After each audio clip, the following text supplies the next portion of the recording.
Right, hello and welcome to one of the best engine swaps added to Gran Turismo 7 in quite some time. This is a BMW E92 M3, and I mean, even as vehicle standard, it is really good. I mean, the car has good handling and it has great performance, and that's thanks to the V8 engine that it comes with standard. Yes, this was the first M3 to receive a V8 engine, and it is an absolute banger because we see that this engine revs all the way up to 8,400 RPM, and well, it sounds like this.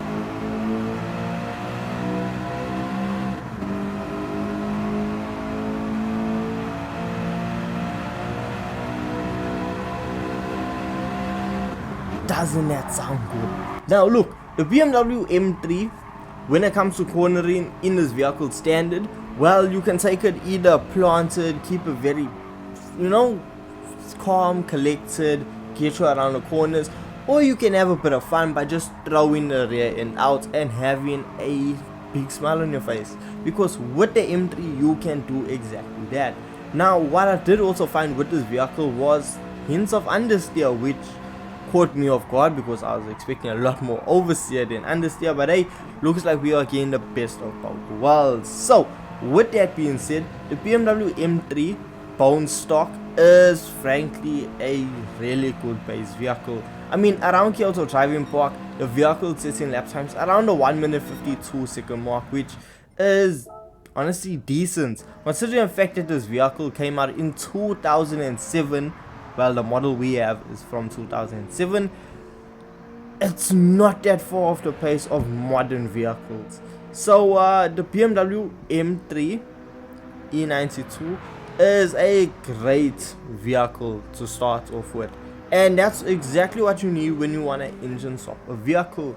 And when we see that, before we get to engine swapping a vehicle, even if you just take the standard M3, take it on over to the tuning shop and throw some performance mods at it, well, you are going to be left with a decent amount of power, because now we see that once you have the engine fully upgraded, you are going to be left with 662 brake horsepower and a vehicle that weighs 1,224 kgs. Now this is a big improvement over the vehicle's standard 425 brake horsepower and 1,655 kgs. So we should notice a massive difference when it comes to just using this vehicle around the circuit.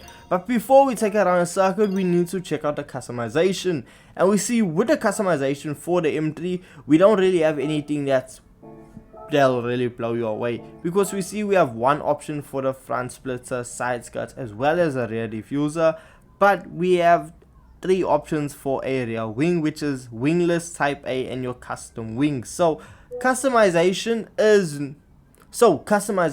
is not really breathtaking with the M3, but it's decent. You can spice up your M3 just a little bit. Now when it comes to using the standard vehicle fully upgraded, it completely transforms how the vehicle performs, because now we see with the handling and the max downforce on the vehicle, this vehicle is extremely planted. Like, it doesn't want to throw the rear end out. It's such a fully track focused vehicle now, and coming down the main straightaway, even though we have tons of downforce, the vehicle is still able to do almost 270 kilometers per hour before you need to slam on the brakes to make it around the first corner.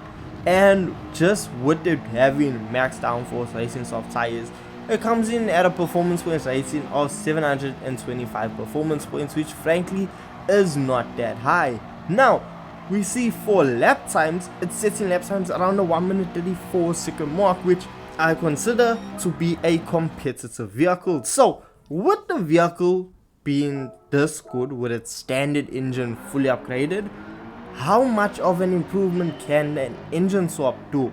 Well, if we take the vehicle on over to GT Auto, well, we can see that we are going to be able to engine swap it with the engine from the BMW Z4 GT3 vehicle.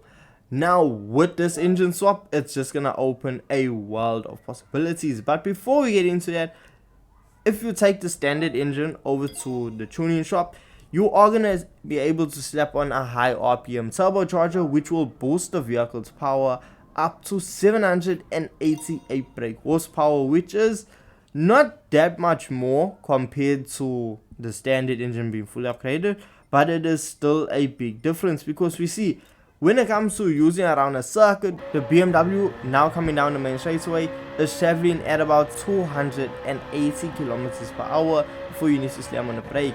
And even with it having more power, I think less weight if I'm not mistaken, the vehicle is still planted. You set decently fast lap times. However, it is a bit harder to set consistent lap times, because we noticed that with this power range, the BMW will actually want to just step out a bit more than the fully upgraded standard engine. So it can be quite tricky to set back-to-back consistent lap times with the engine swap.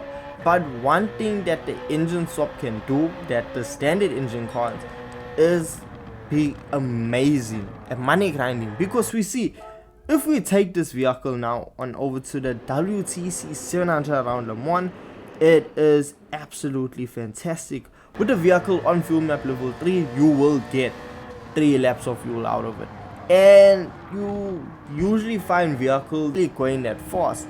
But with this one coming down the main straightaway, we are gonna find ourselves traveling at over 320 kilometers per hour, which is just mind-blowing in fact, before we need to slam on the brakes. And the thing is, the handling of the BMW is not shabby at all, because around the circuit we will find ourselves setting an initial lap time 4 minutes and 1 second, and on the second lap we set a lap time of 4 minutes. The thing is, you can set consistent lap times around this event around the 4-minute mark, and that is a lot faster than this competition, because even on the hardest difficulty, the competition is going to be setting lap times around the 4 minutes 18 second mark, which means this vehicle is very capable of getting you a super easy win, and it's just a great alternative or a great addition to spice up your rotation of money grinding vehicles. So the BMW E92 M3,